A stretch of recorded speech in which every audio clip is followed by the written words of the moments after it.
Hello everyone, आज का lecture number हम लोग का है 17 डिफरेंशियल इक्वेशन का एक्सरसाइज नंबर 23.4। आज का ये लेक्चर हम लोग का जो है वेरिएबल सेपरेशन यहाँ पर क्या हो जाएगा, कंप्लीट हो जाएगा। एक्सरसाइज नंबर 23.4 कंप्लीट होगा। उसके बाद हम लोग देखेंगे differential equation reducible two variable separable method next video में। आज देखते हैं क्वेश्चन नंबर 48 क्या बोलता है। The volume of a spherical balloon being inflated changes eight a constant rate. यदि ये क्वेश्चन पढ़ रहे हैं तो आप लोग को थोड़ा सा याद आता होगा, जो है वॉल्यूम 1 का एप्लीकेशन ऑफ डेरिवेटिव में एक चैप्टर आप लोग पढ़े होंगे, rate major.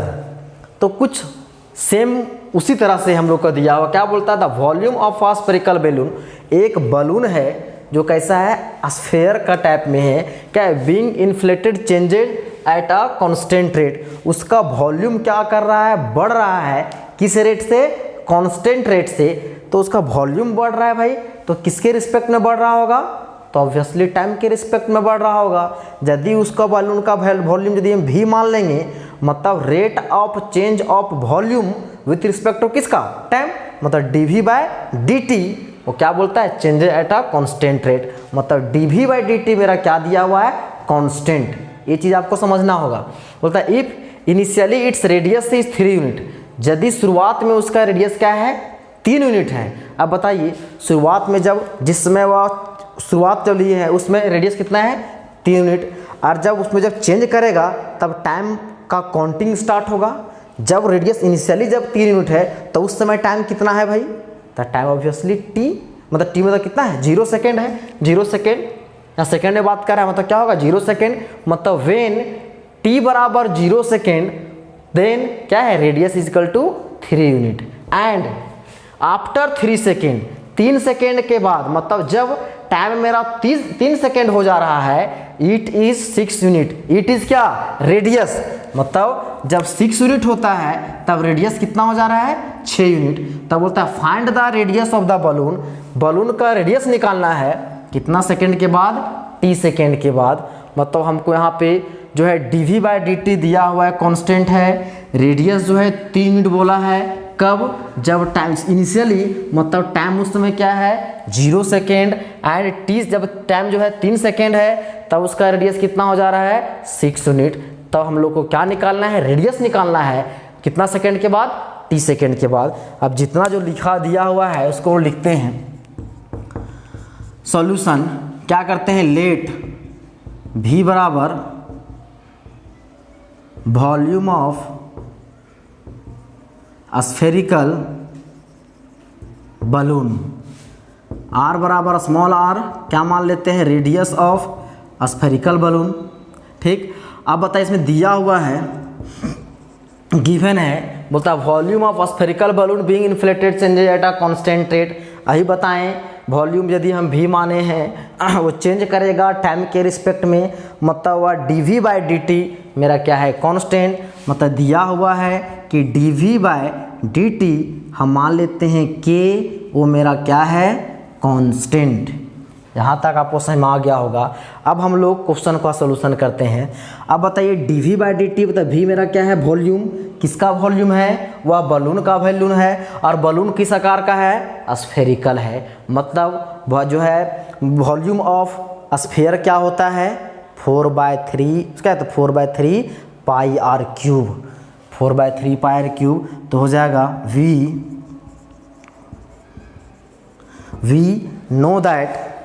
we know that क्या होता है, volume of spherical balloon 4/3 pi r cube. मतलब वॉल्यूम मतलब क्या हुआ, दैट इज हो जाएगा v is equal to 4/3 pi r cube. अब बताइए ये मेरा वॉल्यूम है, किसके रिस्पेक्ट में हमको dv/dt क्या दिया हुआ, कांस्टेंट। मतलब इसको हम डिफ्रेंशिएट करेंगे, मतलब चेंज इन वॉल्यूम निकालेंगे किसके रिस्पेक्ट में, टाइम के रिस्पेक्ट में। मतलब इसको डिफ्रेंशिएट किसके रिस्पेक्ट में करेंगे, टाइम के रिस्पेक्ट में। तो हो जाएगा, इसको लिखते हैं differentiate with respect to time t। तब मेरा क्या हो जाएगा, ये v है तो हो जाएगा यहाँ से dv by dt is equal to, ये 4/3 तो मेरा कांस्टेंट है, पाई भी कांस्टेंट है, यहाँ पर वेरिएबल क्या है रेडियस, तो हो जाएगा आर क्यूब है तो कितना हो जाएगा 3r² एंड r का डिफरेंशिएशन किसके रिस्पेक्ट में, टाइम के रिस्पेक्ट में, तो हो गया dr/dt। अब बताइए dv/dt मेरा क्या दे रखा है, कांस्टेंट k है, तो इसको हम लोग लिख सकते हैं k इज इक्वल टू 4/3, ये हो जाएगा 3, इस 3 से 3 कैंसिल हो गया तो हो जाएगा 4 पाई r² dr/dt। अब देखिए कांस्टेंट को हम लोग एक साइड ले आते हैं और क्या करते हैं, इसको वेरिएबल सेपरेट कर देते हैं। देखिए k मेरा कांस्टेंट है, बाय 4 पाई भी कांस्टेंट है, ये हो जाएगा r² dr/dt। देखिए इधर क्या है, ऑपरेटर dr है, r है, तो यहाँ पे क्या है, r है, दोनों एक साइड रहेगा, इधर ले आते हैं, हो जाएगा k by 4 pi dt is equal to r² dr। अब देखिए इसको मेरा क्या हो गया है, वेरिएबल सेपरेट हो चुका है, क्या कर देंगे, दोनों साइड हम लोग इंटीग्रेट कर देंगे, ये हो जाएगा ऑन इंटीग्रेटिंग, हो जाएगा 4k by 4 pi dt is equal to r² dr। अब बताइए इसको डिफ्रेंशिएट करेंगे, k मेरा क्या है, k एंड 4 पाई क्या है कांस्टेंट, dt का इंटीग्रेशन क्या हो जाएगा, t is equal to r² का r³ बाय 3 प्लस c, इसको मान लेते हैं इक्वेशन नंबर 1। अब कोई दिक्कत, अब हम लोग क्या करते हैं, अब यहाँ से इक्वेशन नंबर 1 है, अब हम लोग इस कंडीशन दिया गया कंडीशन का यूज करेंगे, c का वैल्यू कांस्टेंट c का वैल्यू हम लोग फाइंड करेंगे। अब देखिए इसको क्या करते हैं, अब हम लोग इधर इसको लिखते हैं,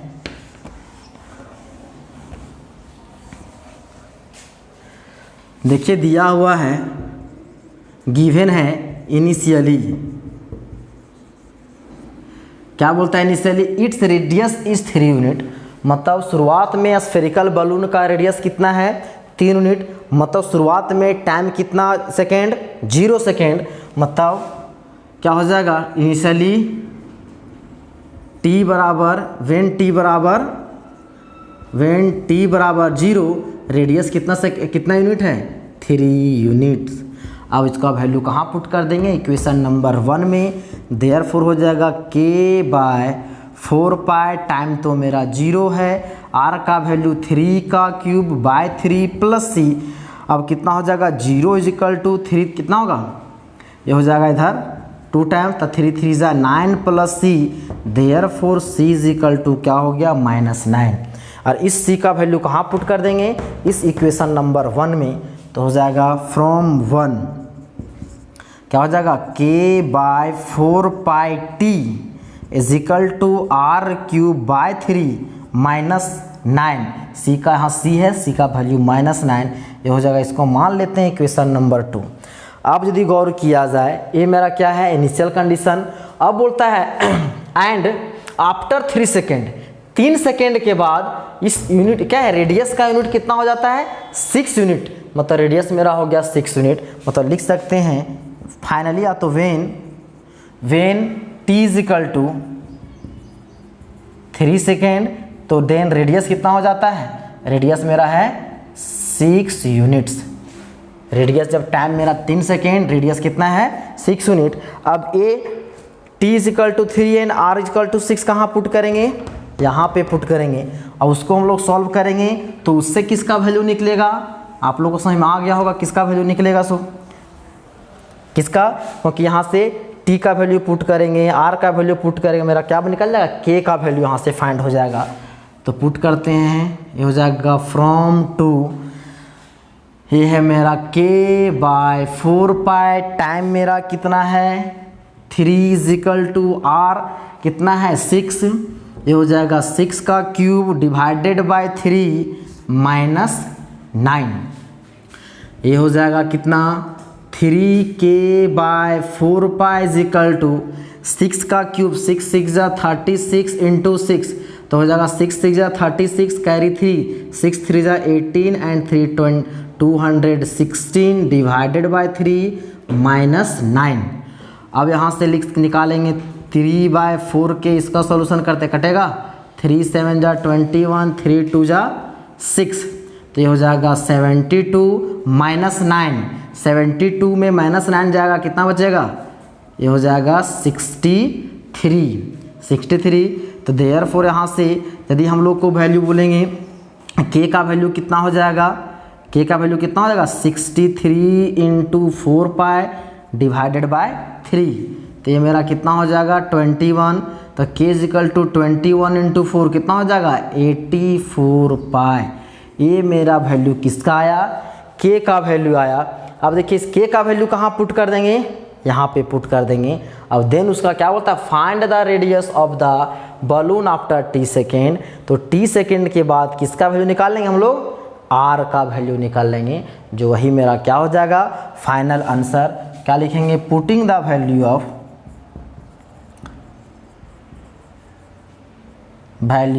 k इन इक्वेशन नंबर कितना 2। अब देखिए 2 में क्या है, टी के का वैल्यू कितना है 84 पाई डिवाइडेड बाय 4 पाई, ये हो जाएगा t इज इक्वल टू, ये हो जाएगा r³ माइनस 3 डिवाइडेड बाय 9, ये हो जाएगा पाई से पाई कैंसल, ये कितना हो जाएगा 21, ये हो जाएगा 21 t is equal to r³ by 3 minus 9, इस 9 को इधर यदि ले आएंगे तो कितना हो जाएगा, ये हो जाएगा r³ divided by 3 is equal to 21t plus 9। अब जो है क्या करेंगे, इसको मल्टीप्लाई यदि कर देंगे तो हो जाएगा r³ is equal to 3 × 21t plus 9, तो r³ कितना हो जाएगा 21 3 जा 63t प्लस 9 3 जा 27। ये मेरा निकल गया किसका, r³ का। हमको क्या वैल्यू निकालता है, फाइंड द रेडियस, मतलब को r³ का नहीं बल्कि हम लोग को यार का वैल्यू निकालना है, रेडियस का वैल्यू निकालना है, कितना सेकंड के बाद, t सेकंड के बाद। देयरफॉर यहाँ से r का वैल्यू कितना हो जाएगा 63t प्लस 27, और क्या यहाँ पे r³ है तो ये r वैल्यू निकालेंगे तो यहाँ क्या हो जाएगा 1/पावर उसका होगा 1/3। अब ये मेरा जो वैल्यू निकल गया यही मेरा क्या है रिक्वायर्ड आंसर। तो इसको लिख सकते हैं क्या है, this is the radius of spherical balloon after कितना सेकेंड 3 का t सेकेंड। ये हो गया मेरा कंप्लीट आंसर। अब हम लोग नेक्स्ट क्वेश्चन देखते हैं। अब देखिए नेक्स्ट क्वेश्चन हम लोग का है 49, जो कि इस लेक्चर का अंतिम क्वेश्चन होगा। इसके बाद एक क्वेश्चन और है 50 जो है उसमें बोलता है find the equation of the curve passing through the point 0 and π/4 whose differential equation is sin x cos y dx plus cos x sin y dy is equal to 0। तो ये क्वेश्चन पूछिएगा नहीं, क्योंकि ये क्वेश्चन 50 जो है वह 47 की तरह ही है। सेम क्वेश्चन उसमें भी हम लोग पढ़े थे कि उसमें भी कर्व का क्या था, कर्व का इक्वेशन निकालना था, उसमें 0 0 से पास कर रहा था, यहाँ पास कर रहा है 0 एंड π/4 से। वहाँ भी डिफरेंशियल इक्वेशन था, यहाँ भी डिफरेंशियल इक्वेशन है। सेम क्वेश्चन सेम तरीके से बना लीजिएगा। मतलब ये हम लोग का जो हो जाएगा, आज हम लोग का लास्ट क्वेश्चन होगा एक्सरसाइज नंबर 23.4 का और इस लेक्चर का। देखिए क्या बोलता है question, in a bank principal increases at a constant rate. क्या बोलता है, हम लोग बैंक में पैसा रखते हैं, मतलब क्या होता है प्रिंसिपल जो है मतलब मूलधन जो है क्या होता है इंक्रीज करता है R% पर ईयर। मतलब वहाँ आर के यहाँ पर 2 4 5 6 कुछ भी हो सकता है, 5% 10%, मतलब R% पर ईयर के रेट से मूलधन बैंक में पैसा जमा करेंगे, वो R% के रेट से क्या कर रहा है इंक्रीज कर रहा है। बोलता find the value of R। हमको R मतलब रेट निकालना है। If ₹100 double itself in 10 year, मतलब जब हमको क्या है 100 रुपया जो है वो कितना हो जा रहा है डबल हो जा रहा है। 100 रुपया डबल कब हो जा रहा है, तो 10 साल में वह 2 गुना हो जा रहा है। अब देखिए प्रिंसिपल इंक्रीज कर रहा है, तो प्रिंसिपल किसके रिस्पेक्ट में चेंज कर रहा है भाई, तो टाइम के रिस्पेक्ट में। मतलब क्या हो जाए, यदि हम मान लेंगे कि प्रिंसिपल मेरा P है मतलब क्या हो जाएगा डी बाई डी टी। क्या बोल रहे हैं कि if in a bank principal increase कर रहा है, प्रिंसिपल कैसे किसके रिस्पेक्ट में इंक्रीज करेगा, टाइम के रिस्पेक्ट में। जैसे जैसे टाइम बढ़ेगा मेरा वह मूलधन में क्या होगा, इंक्रीमेंट होगा, उसमें जो है इंटरेस्ट होगा, जो लोग ज़्यादा पैसा मिलेगा। मतलब टाइम के रिस्पेक्ट में प्रिंसिपल क्या कर रहा है, चेंज कर रहा है। मतलब यदि हम P को प्रिंसिपल मानेंगे तो टाइम के रिस्पेक्ट में चेंज कर रहा है, and change in principal with respect to time क्या होता है, क्या हो जाएगा, dp by dt। dp by dt अब क्या है, वो r% के रेट से चेंज कर रहा है। r% किसका, तो प्रिंसिपल का। मतलब dp by dt is equal to क्या हो जाएगा, r% ऑफ प्रिंसिपल मतलब p। तब हम लोग को बोलता है find the value of r। क्या है, इफ इट्स क्या है ₹100 डबल। शुरुआत में हम लोग पैसा कितना रखें, 100 रुपया। 100 रुपया कब रख रहे हैं, जब हम लोग के अनुसार उस बैंक के लिए कितना है, टाइम मेरा कितना हो जा रहा है, 0 ईयर। मतलब टाइम जब 0 ईयर तब मेरा प्रिंसिपल कितना है, 100 रुपया। अब बोलता है double it self in 10 year. मतलब 100 रुपया वाला पैसा दोगुना होगा, तो दोगुना कितना हो जाएगा, 100 का 200। कितने सालों में, 10 साल में। मतलब वेन t बराबर 10 ईयर देन प्रिंसिपल मेरा p कितना हो जाएगा, डबल। मतलब 100 का 200 हो जाएगा। मतलब वेन क्लियर हो जाएगा यहाँ से, वेन t बराबर 0 year principal is equal to ₹100। फिर दूसरा कंडीशन मेरा होगा वेन t बराबर 10 year principal is equal to 200। यहाँ से क्लियर हो गया। अब हम लोग इसको सॉल्व करते हैं। इसका सॉल्यूशन गिवन तो लेट करते हैं, लेट p बराबर प्रिंसिपल, r क्या दिया हुआ गिवन है, r मेरा क्या है, रेट दिया हुआ है। अब क्वेश्चन क्या बोलता है कि अकॉर्डिंग टू क्वेश्चन क्या है, in a bank principal increases, p को हम लोगों ने प्रिंसिपल माना है, तो क्या हो जाएगा, dp बाय dt। अभी बोले ये कैसे होगा, बोलता है चेंज इंक्रीज कर रहा है, मतलब टाइम के रिस्पेक्ट में इंक्रीज करेगा। मतलब change in principal with respect to time, मतलब dp बाई dt यह जो है किसके बराबर है, r%। क्या है, at the rate of r% per year. r% किसका, तो प्रिंसिपल का, तो जाएगा is equal to r% of किसका, प्रिंसिपल मतलब p का। यहाँ तो समझ में आ गया। क्वेश्चन बोलता है चेंज कर रहा है r% पर ईयर, तो r% किसका भाई, तो प्रिंसिपल का। तब यहाँ से हो जाएगा यार dp by dt is equal to percentage को करेंगे तो हो जाएगा 1/100 ऑफ का मतलब इंटू p। अब यहाँ से क्या करेंगे, सिर्फ वेरिएबल सेपरेट कर देंगे। ये हो जाएगा dp बाय, ये हो जाएगा p is equal to r/100 dt। देखिए वेरिएबल सेपरेट हो गया, क्या कर देंगे, इंटीग्रेट, तो हो जाएगा ऑन इंटीग्रेटिंग, ये हो जाएगा dp बाय p, ये हो जाएगा r/100 dt।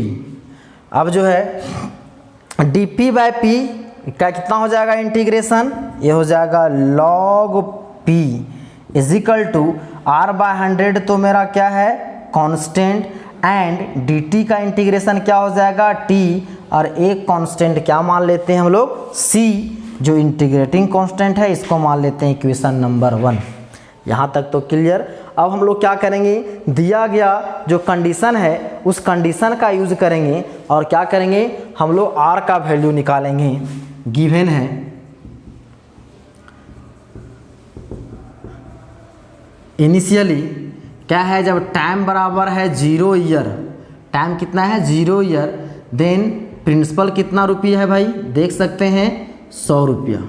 ठीक, तो इसका वैल्यू कहाँ पुट कर देंगे, फ्रॉम 1, तो हो जाएगा फ्रॉम 1 लॉग, ये हो जाएगा कितना 100 is equal to r/100 into time का वैल्यू, टाइम का वैल्यू कितना 0 प्लस c।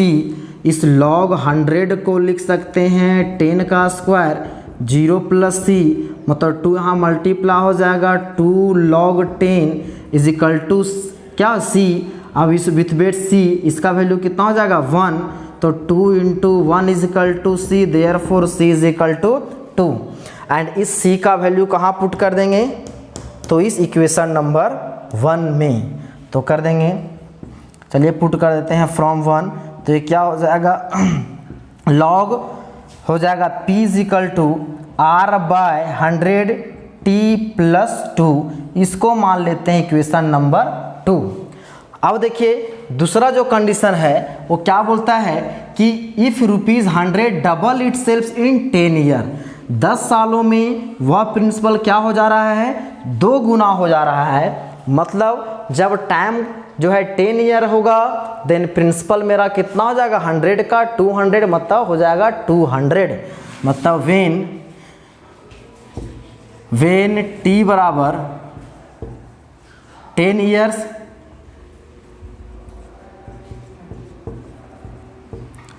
मेरा प्रिंसिपल कितना हो जाएगा, ₹200, क्योंकि यहाँ पर डबल बोल दिया है मतलब 200।